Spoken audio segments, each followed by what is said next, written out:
All right. Why? Okay, where's my notebook actually? Hold on.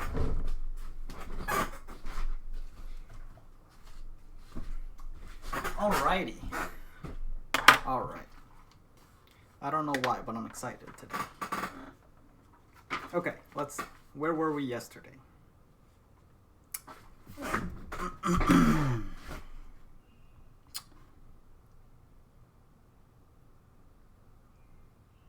Make peace with. Yeah, yes, perfect. Okay.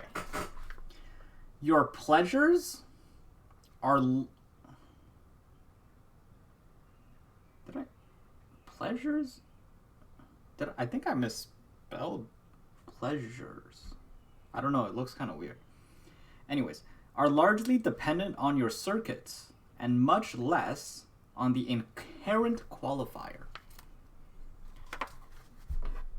So this one is a bit hard to accept sometimes, but the things that you find pleasurable are largely what you build to be pleasurable. Now, that doesn't mean you can build anything to be pleasurable. I mean, maybe you can, maybe you can't. And that also doesn't mean that things can't be pleasurable the first time. But how exactly does this work? I'll give you an example. Sometimes, I just know video games a bit better. Sometimes people will find a video game fun, not because they played it when they were small. And that's not to say that the game sucks or anything, but a lot of it is the experience of being brought back in time. Like the feel, like it triggers your memories, so it also makes you feel the way you felt back then, which includes the things that aren't about the game. And I mean, this happens with negative things too, but like sometimes if you hear a song that you listen to a lot during a certain action, then hearing the song will make you feel as if you're performing that action. So also there are pleasures of eating certain foods, and sometimes it's not just because you ate it before, but maybe something that you associated with. For example, the previous example was you associated the donuts or sugar like with stress relief. So like when you're stressed, you ate the donuts, and then it relieved your stress, like it distracted you from the thing that made you stressed. And then later on, if you eat a donut in the future, maybe it automatically calms you down or makes you feel good from, because it brings you back to the feeling of relief or something like that. Or maybe it's you associate something with it should be good because you never had it and everybody else tells you it's good or something like that, and you end up deciding that it must be good, I guess. I don't actually know what the original quote was, but I think it's very interesting to think about.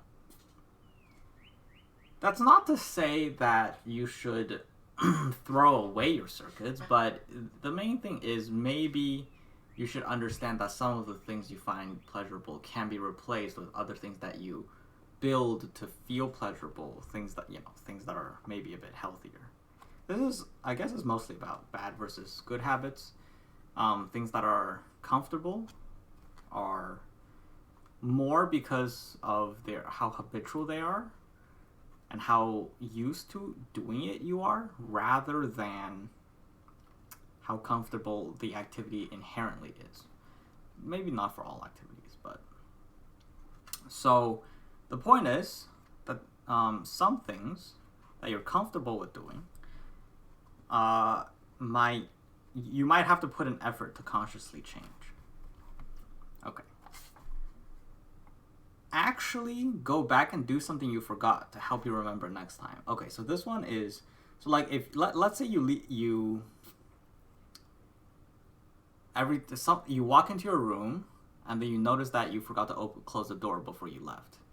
And then tomorrow you walk into your room and you notice that you forgot to close the door before you left. Okay, so you keep forgetting, and the thing is, you don't remember that you forgot you closed the door until you see your open door on the way back. Now maybe one day you walk out of your room, you're a bit ways away from your room, and you go, oh, I forgot to close my door. Now you have two options. You go, okay, well, I already left my room. I'll try to remember next time. Or you actually stop, go back, close the door, and then leave again. And you should take the second option, assuming you actually want to remember to close your door in the future, because it helps build the circuit.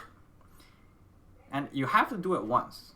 And my personal experience with this is actually the Nix-Ox animation cancel for DeWaith's experiments, where if I queue up DeWaith's experiments, it will pop up and show me the cancel. Like, I can select the unit, duplicate it, and then select the unit to sacrifice. And then if I'm fast enough when doing this, I can pull DeWaith's experiments from my hand again and then make the second cast instead of being locked by animations and having to wait until all the animations resolve and then select a target after it pulls up from the graveyard, because they just move the card from your hand to your graveyard during these animations, and if you're fast enough you can catch it before it moves to the graveyard and queue it up. Because the way the system stores it is when you queue animations, it knows that your DeWaith's experiments is the next thing that must be selected, but it's not on this. When they remove it from your hand after it plays the first cast, it doesn't. It's no longer in your hand, so you can't select it and then select the target. Whereas, if you select it before it leaves your hand from the animations through animation queue, then you can drag it out of your hand for the second time, and then play the second part of the animation.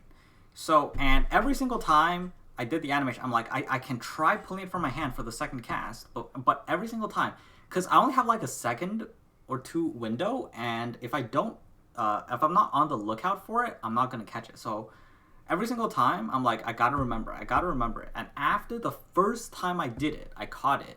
I built the circuit to remember to do it before the time comes, because by the time the time comes and I go, oh, I can play from my hand, it's too late because it takes time to react. Where if I'm prepared for it, then I can do it. So the key is that to do it the first time, if it's something that you keep forgetting to do when the time comes. And for me, obviously, I can't go back and do it anyway.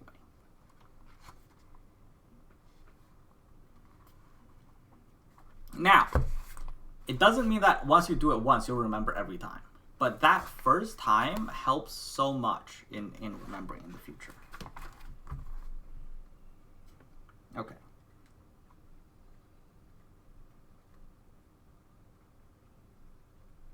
Huh?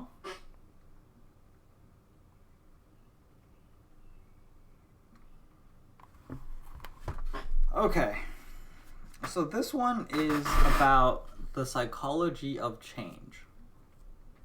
And specifically about changing your career, which is this one is a quote from Dr. K, basically, where you think about, I feel like I should change what I do. I feel like I should change. I should study more. I should do more of this so I can advance my career or whatever, and do all of these things to be more productive.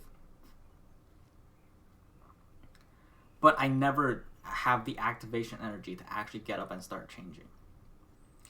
And so part of it is that your body thinks about, well, why should I change?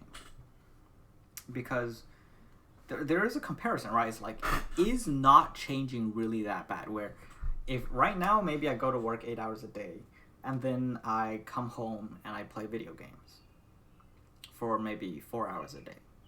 Okay. Well, what happens if I change instead? Well, if I maybe put in an extra 4 hours a day, stop playing video games, and then do that to learn the different skill sets, and maybe in a few years I'll get a promotion, make this much money, and then maybe in a few more years, if I can either live in a better house or invest that money, and then maybe in like another 10 to 15 years I can retire early or something. And then you go, okay, well, what happens after I retire? Well, now I can stop working and spend that time playing video games. And it's like, wait a minute. So the example here is the story of the man with the fishing. And this one's a bit more extreme and less realistic, but let's just go with it hypothetically, because it's pretty much the same thing. There was a man who was very good at fishing. He would fish, and then he would go back. He lived nearby. He would enjoy his time fishing. He would go home and then cook what he caught that day. Maybe store a bit extra for the winter. And then he would live his life that way. And the banker said, well, if you do this, if you expand your business, we can build a huge fishing company using what you know about fishing, and then you can make a ton of money. You just need to grind a bit extra for these years. And the fisherman said, I don't really want that. And then the banker said, well, but we could make so much money. And the fisherman said, what would I do with that money? What would you do with the money? So the banker said, well, once you make that much money, you could retire early.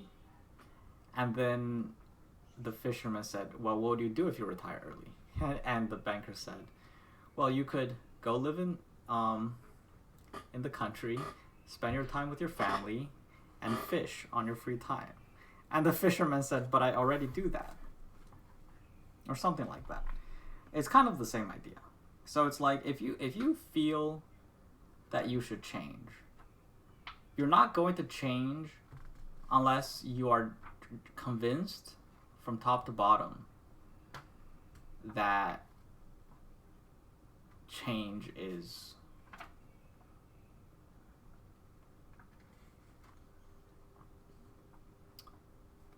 what I don't want to say necessary. I don't even want to say good. It's like change is indisputably going to be worth the discomfort, which it most of the time is, but you have to really see it. Like, you have to see the results and see that it is. And I don't mean logically, because you have to feel it, like with every fiber of your being. Like, the part of you that can get depressed, the part of you that can feel excited, the part of you that can feel intimidated, the part of you that feels lazy, that part of you needs to believe that change is the way to go.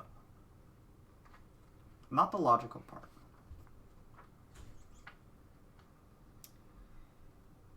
We fear limiting our options. If there's no sense of urgency, there's no reason to change. We fear limiting our options, but if we evaluate our current option, then limiting our options increases the value of what we have.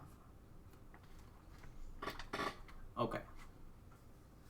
So we feel that we should change because that opens up our options, for example. Because let's say we feel that if we double our income, then we'll have more options for how we live. Okay, that's true. But if you don't concretely see the benefits to your life, that would be more than worth the cost. To a large degree, by the way, because we have a large friction for change. Then you're not really going to get up and do it. But here's the thing. Let's say you make X amount of money. You are okay with your job. You're okay with what you do. When you go home, you're okay with your relationships. You're okay with your family. Then if you are able, if everything is in place, but you just feel like you could do more and you could make more, if you are to really sit down with yourself and decide that you're going to make the most of what you have rather than decide to change and explore. Now, I'm not saying you should. It all depends on what you're okay with. But if you decide that you're to choose your current option over the other one, then you can make the most of what you have and be more happy with it. Like you get rid of the nagging feeling of feeling like you should change. Now, that's not to say that you shouldn't change. But if you're not going to change anyway, then make it a conscious decision rather than a passive decision. Because that will make what you have better.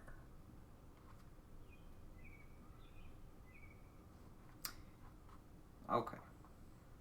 And if you're not willing to make that conscious decision, then why aren't you changing that too, right? When you come face to face with it. I didn't make the conscious decision because I knew that it wasn't good enough to not change, but I also didn't change, and that was just because I didn't look this decision in the face and go, I have to change.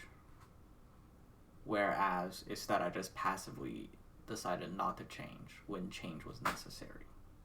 Because I just avoided facing this decision in the face. Cost benefit analysis. So if here's the thing.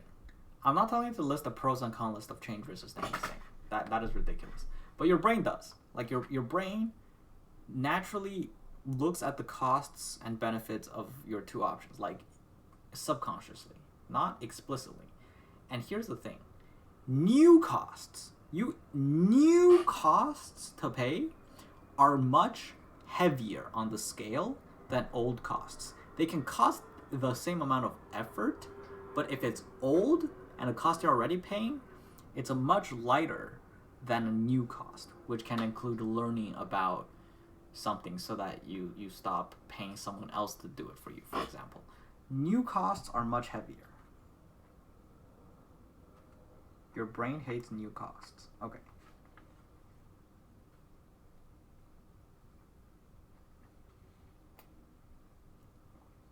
Easy accessibility can be bad. Okay, I mentioned this before. So I'm not going to go over it again. I think this is just where I wrote it down. But if things are too accessible, it can be a detriment. That's not to say that things shouldn't be accessible, by the way. Equality of opportunity is great. It's just that people need to use their new choices responsibly. Like right now, we are overwhelmed with. In the modern day, we fail more because of how many options we have than how limited our options are. And before, we failed because we didn't have options. And obviously, it's better to have too many options than too few options. However, we can also see that when you have too many options, you end up not choosing any, and it is very easy to end up not doing worse than if you had no options and had to take the default one. Now, that's not to say that we should take away the options, but you have to consciously design your choices to be better for you. You have the freedom, and the freedom also comes with the responsibility to find your path. So like basically, if you had one path in front of you, you walk it. If you have 10 paths in front of you, you have the freedom to choose them, but you also have to be the one who makes the choice. And in a situation where you have 10, it's much easier to just sit down and not walk none of them. Another example is if how cheap calories are makes it very easy to choose unhealthy options. Also how not just cheap but addictive, delicious, etc. Condensed calories are in processed foods makes it so easy. It makes it so much easier to be overweight. For example, just as an example, I think it's like you're more likely to die of being overweight than than being underweight in America by now or something. And it's probably true in basically most first world countries at this point. Although the thing about overeating is like you're not gonna overeat and die on the spot. It's like overeating over multiple years, and then the health issues and so on that shortens your lifespan. So it's not as it's calculable in terms of you died because. But anyways.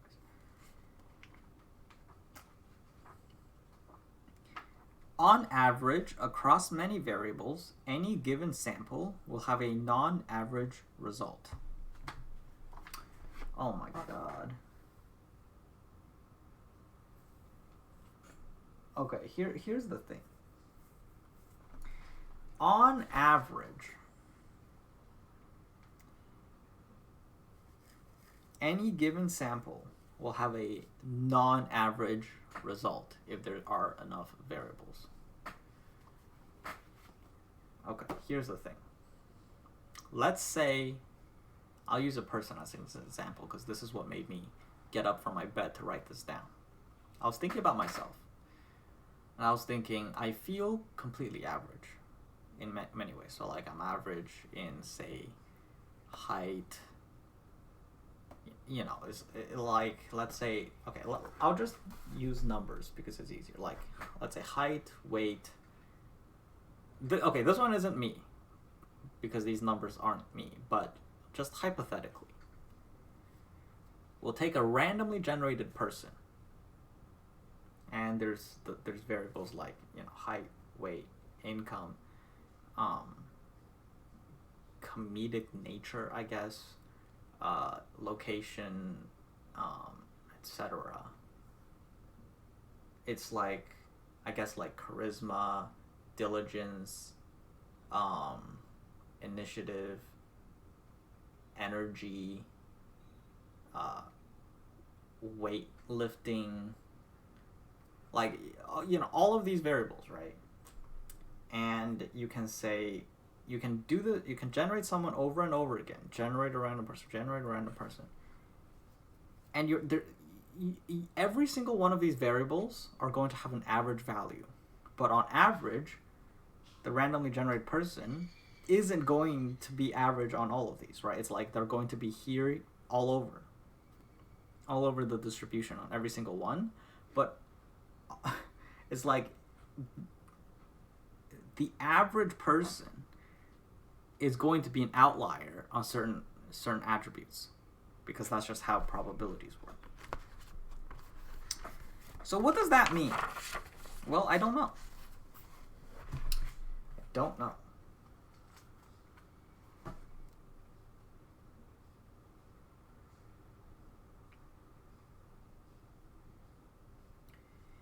This one I talked about before, so I'm going to skip that. Sold out. Okay, so these are a few notes that were discussing marketing, psychology. So marketing is not about facts. Marketing is about feelings. Same with conversations. Like, you don't convince someone by telling them all the facts about why you're right. You convince someone if you can make them feel like they could be wrong. Or that you could be right, depending on if they have an opinion on it already. You can have all of the facts, but it won't change. That we make decisions based on how we feel. There's the feeling and the thoughts. So, let's take a look. If something says sold out or unavailable, those represent the same fact. But if it says sold out, they're much more likely to buy it later on.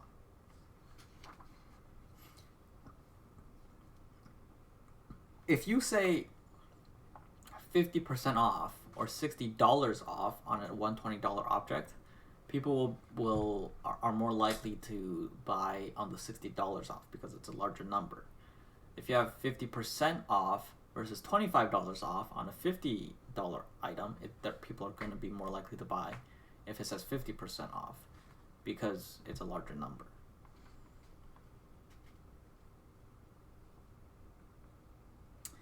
You can also reverse it with, if it's 50% off, you can say 100% more value, or like 100% bonus instead of 50% off, because 100% extra, stuff is more, it's a larger number. So, yeah. These are just examples, but the point is, these are just examples of how it's used, but the point is that it's about feelings and not about facts.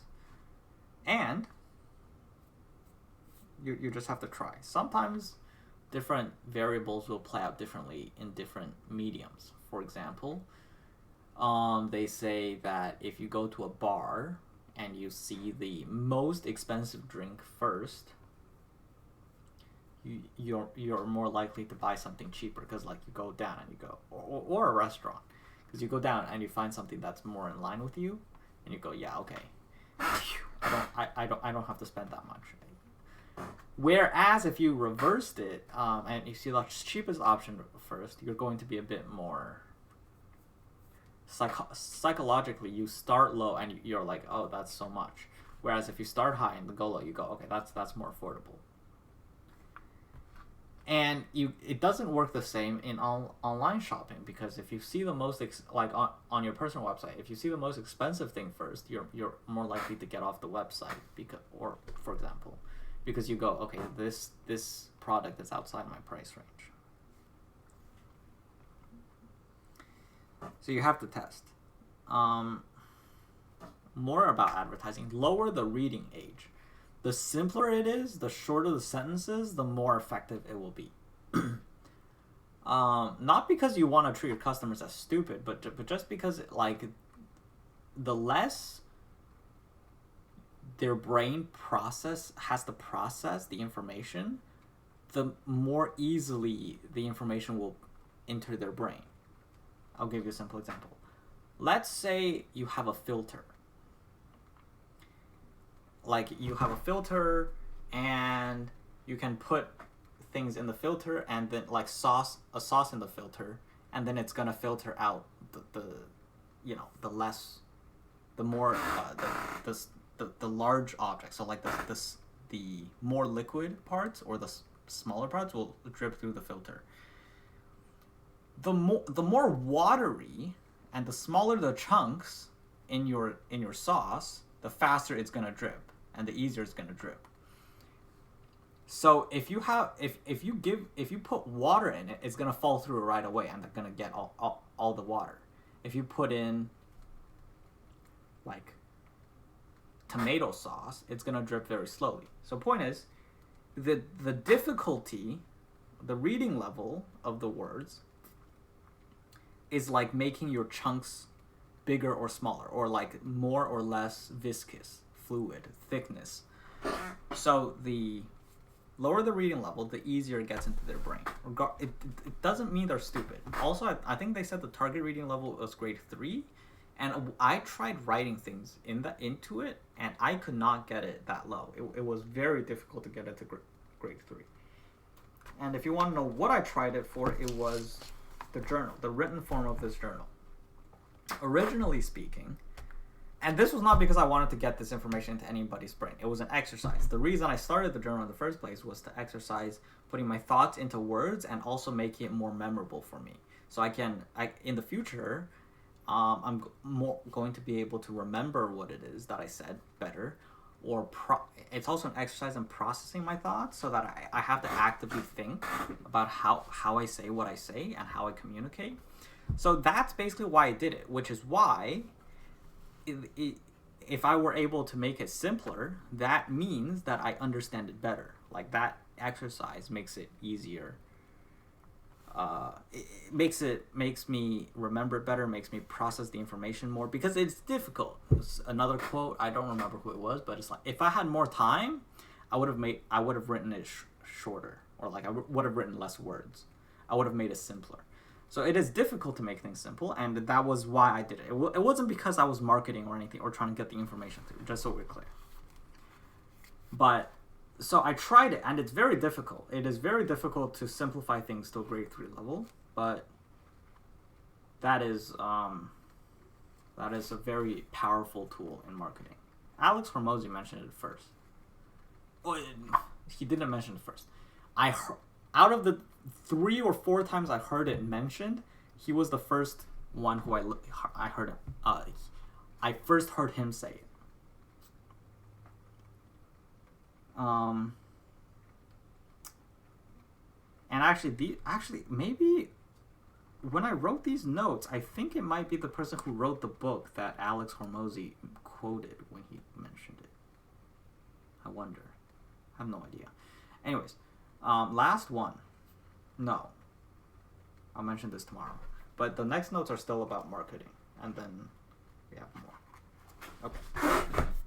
That was actually very long. That was 30 minutes, which is honestly very long.